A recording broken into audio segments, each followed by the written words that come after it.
გადაცემა მკურნალი, რა თქმა უნდა, ალღაზე FM 103 ტრადიციულ დროს ხვდებით ერთმანეთს ძალიან საინტერესო და მნიშვნელოვანი თემებით, ძალიან საინტერესო სტუმრებით და გარდა იმისა, რომ გვისმენთ ალღაზე FM 103, გაგვთ შესაძლებლობა რომ გვიყუროთ კიდეც ლაივ რეჟიმში სოციალური ქსელის, Facebook-ის მეშვეობით, ჩვენი ოფიციალური გვერდი არის ძალიან აქტიური და შეგიძლიათ თვალი გვადევნოთ, გვიყუროთ, გვისმინოთ და ძალიან ბევრ საინტერესო კითხვაზე მიიღოთ ამომწურავი პასუხები. თემა, რომელიც შევარჩიეთ დღეს სასაუბროთ, ეს გახლავთ როგორ მართოთ სეზონური ალერგიული რინიტი და სხვა სეზონური ალერგიები და რას გვთავაზობს ამისათვის GM Pharma. დღეს ჩვენთან სტუმრად იმყოფება ექიმი, ალერგოლოგი ქეთევან ომიაძე. მოგესალმებით ქალბატონ ქეთევან და დიდი მადლობა სტუმრობისთვის. და ასევე ვეტყვით ჩვენს მსმენელსა და მაყურებელს, რომ მიუხედავად იმისა, რომ გაზაფხული ზოგადად წლის არაჩვეულებრივი დროა, ამ სეზონს თან ახლავს ალერგიული დაავადებების გამწვავებები. სეზონური ალერგიები სწორედ ადრეული გაზაფხულის პერიოდიდან იწყება და გვიან შემოდგომამდე გრძელდება. ალერგიული რეაქციები აერთიანებს ისეთ დაავადებებს, როგორიცაა ასთმა, დერმატიტი, კვებითი ალერგია, ჭინჭრის ციება ანუ ურტიკარია. ალერგია 21 საუკუნის თანმხლები დაავადებაა, მისი ფართო გავრცელება განსაკუთრებით განვითარებულ ქვეყნებში ხდება. სტატისტიკური მონაცემებით ზოგიერთ განვითარებულ ქვეყანაში მოსახლეობის 60-70%-ს აწუხებს ალერგია, საქართველოში კი მისი მაჩვენებელი თითქმის 40%-ია. ალერგია ეს არის ორგანიზმის სპეციფიკური გადაჭარბებული მგრძნობელობა ჩვეულებრივ უსაფრთხო ნივთიერებების მიმართ. ამ დროს იმუნური სისტემა უვნებელ ნივთიერებას აღიქვამს, როგორც ორგანიზმისთვის საშიშ და მის წინააღმდეგ იწყებს ბრძოლას. ორგანიზმში ამ უჩვეულო რეაქციის გამომწვევ ანტიგენებს ალერგენები ეწოდება. გაზაფხული და ყვავილობის პერიოდი ალერგიის პერიოდია.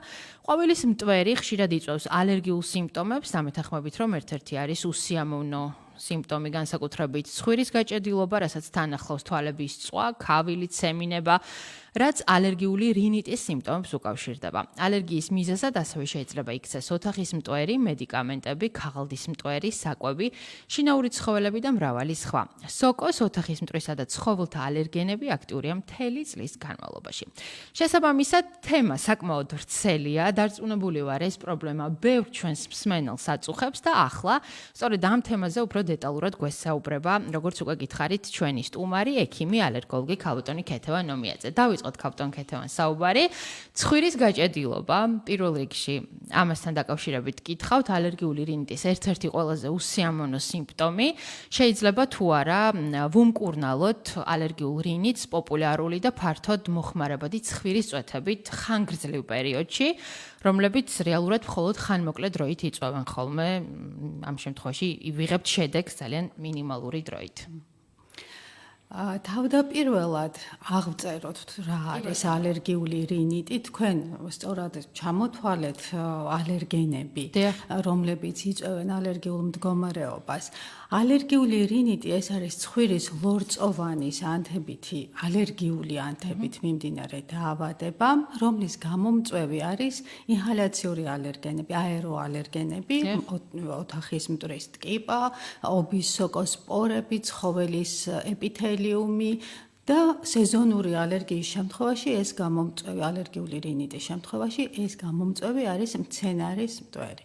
სეზონური ალერგიული რინიტი, ზოგადად სეზონური ალერგია იყოფა გარკვეულ პერიოდებად, 3 პერიოდი გვაქვს, როდესაც დამოკიდებულია იმაზე, თუ როდის ყვავილობს ის კონკრეტული მცენარე, რომლის მიმართაც აქვს ადამიანს ალერგია, ანუ მის იმუნურ სისტემას მომატებული მგრძნობელობა. არის ადრეული გაზაფხულის პერიოდი, ახლა ჯერ კიდევ ამ პერიოდში ვართ, შემდეგ უკვე როდესაც ბალახოვანი მცენარეები, მოგვიანებით მოყვავილე ხემცენარეები და ბალახები იწყებენ ყვავილობას, მაისიდან ვთქვათ ივნისის ბოლომდე ეს პერიოდია და შემდეგ უკვე სარეველები, როდესაც ამბროზია და ავშანი ყვავილობს ჩვენს ქვეყანაში. საკმაოდ გავრცელებულია ეს მცენარეები და შესაბამისად გამომწვევი ალერგიული, სეზონური ალერგიული რინიტის გახლავთ სწორედ ეს მცენარეები. ვინაიდან ალერგიული რინიტი ეს არის ალერგიული ანთებით მიმდინარე დაავადება, ცხვირის ლორწოვანის ალერგიული ანთებით მიმდინარე დაავადება, ის საჭიროებს სპეციფიურ ანტიალერგიულ მკურნალობას. თქვენ რაც ახსენებთ ეს ცხვირის გამხსნელები, ეგრეთ წოდებული დეკონგენსატები, ეს არის სიმპტომური სამკურნალო საშუალება, რომლის ხანგრძლივად გამოყენება არ არის რეკომენდებული გვერდითი ეფექტების არსებობის გამო. ეს გვერდითი ეფექტები მას ახასიათებს ხანგრძლივად გამოყენების შემთხვევაში. სიმპტომურად მისი გამოყენება ნებისმიერი გენეზის რინიტის დროს შეგვიძლია 5-7 დღის განმავლობაში, მაგრამ უკვე ხანგრძლივად გამოყენების შემთხვევაში გვერდითი ეფექტები საკმაოდ ისე მძიმედ გამოხატული გვერდითი ეფექტები ახასიათებს იწვევს შეჩვევას და ბევრ სხვა პრობლემას, რომელიც შემდგომ უკვე თავის მხრივ სამკურნალო ხდება. და რაც მთავარია, ვერ უმკურნალობთ აღნიშნული მედიკამენტით თვითონ ალერგიულ მდგომარეობას. ამიტომ მისი გამოყენება ალერგიული რინიტის სამკურნალოდ არ არის რეკომენდებული. სიმპტომურად შეგვიძლია გამოვიყენოთ აი ცხვირის გაჭედილობის მოსახსნელად ნებისმიერი რინიტის დროს. კი ბატონო, და მაშინ რომ გითხრათ ქავტონ ქეთევან ალერგიული რინიტის მკურნალობისას რომელი ჯგუფის პრეპარატებს ენიჭება უპირატესობა? ალერგიული რინიტის სამკურნალოდ არჩევის პირველი რიგის პრეპარატები გახლავთ ნაზალური სპრეი ან ცხვირის სპრეი, მომეტაზონის ფურვატი, აი წარმოდგენილი არის რენოქსის სახით. ასევე იმის მიხედვით სიმპტომები რამდენად მწვავედ არის გამოხატული ანტიჰისტამინური მედიკამენტები, შეგვიძლია აი ლორანექსი არის წარმოდგენილი. ეს მედიკამენტები რინიტისთვის, ვთქვათ, რენოქსი, მომეტაზონი, ნაზალური სპრეი შეგვიძლია დამოუკიდებლად გამოვიყენოთ. თუ სიმპტომები არის მწვავედ, ვთქვათ, ჩართულია თვალის სიმპტომით, მაშინ ვამატებთ უკვე კომბინაციაში ანტიჰისტამინურ მედიკამენტსაც, დესლორატადინს, ლორანექსს. აი ბავშვებსა და მოზრდილებში ადგილობრივი მოქმედების სტეროიდი რამდენად იწვევს გვერდით მოვლენებს. მაგალითად, რენოქსის სპრეი ახსენეთ და მისი ხანგრძლივი გამოყენება თუ გამოიწვევს თუნდაც დამოკიდებულებას, შეჩვევას ან რაიმე სხვა გვერდით მოვლენებს. რენოქსი, აი აქ ხაზგასასმელია, რომ ეს არის ადგილობრივი გამოყენების სტეროიდი და როდესაც განსაკუთრებით ბავშვების შემთხვევაში მშობელ სიტყვა სტეროიდი ესმის, ცოტა ფრთხილობს ხოლმე გარკვეულ შიშს თუ სიფრთხილეს იწვევს ეს, მაგრამ აქ საქმე მდგომარეობს შემდეგში. რენოქსი, როგორც ნაზალური სპრეი, მომეტაზონი ზოგადად ადგილობრივი გამოყენების სტეროიდი მოქმედებს მხოლოდ ადგილობრივად. ცხვირის ლორწოვანზე მოქმედებს, ის არ იწვევს შეჩვევას, არ ახასიათებს მაღალი ბიოშეღწევადობა და შესაბამისად გვერდითი ეფექტები პრაქტიკულად არ გააჩნია, ვინაიდან არის მხოლოდ ადგილობრივი მოქმედების. შესაბამისად მისი გამოყენება შესაძლებელი არის როგორც ბავშვებში 3 წლის ასაკიდან, ასევე მოზრდილებში შესაბამისი დოზირებით. ხანგრძლივად. ასევე მისი გამოყენება ვინაიდან ის ითვლება უსაფრთხო მედიკამენტად გვერდითი ეფექტების გარეშე და არის ძალიან ეფექტური, სწრაფად ხსნის და ინარჩუნებს შემდეგ ეფექტს სიმპტომების თვალსაზრისით, მისი გამოყენება ექიმის რეკომენდაციით, ექიმის გადაწყვეტილების შესაბამისად შესაძლებელია ორსულებშიც. ანუ ორსულებშიც არ აქვს ესე მომეტაზონი, რენოქსი ამ შემთხვევაში განიხილება ერთ-ერთ ყველაზე უსაფრთხო მედიკამენტად. ქავტონ ქეთევან, ასევე ალერგიული რინიტის მქონე პაციენტების საკმაოდ მაღალი პროცენტი, 71% უჩივის თვალის სიმპტომებსაც, ხო? ეს არის წვა, ქავილი, სიწითლე. ამ შემთხვევაში გარდა ნაზალური პრეპარატებისა, როგორ შეიძლება რომ ვუმკურნალოთ ამ სიმპტომებს?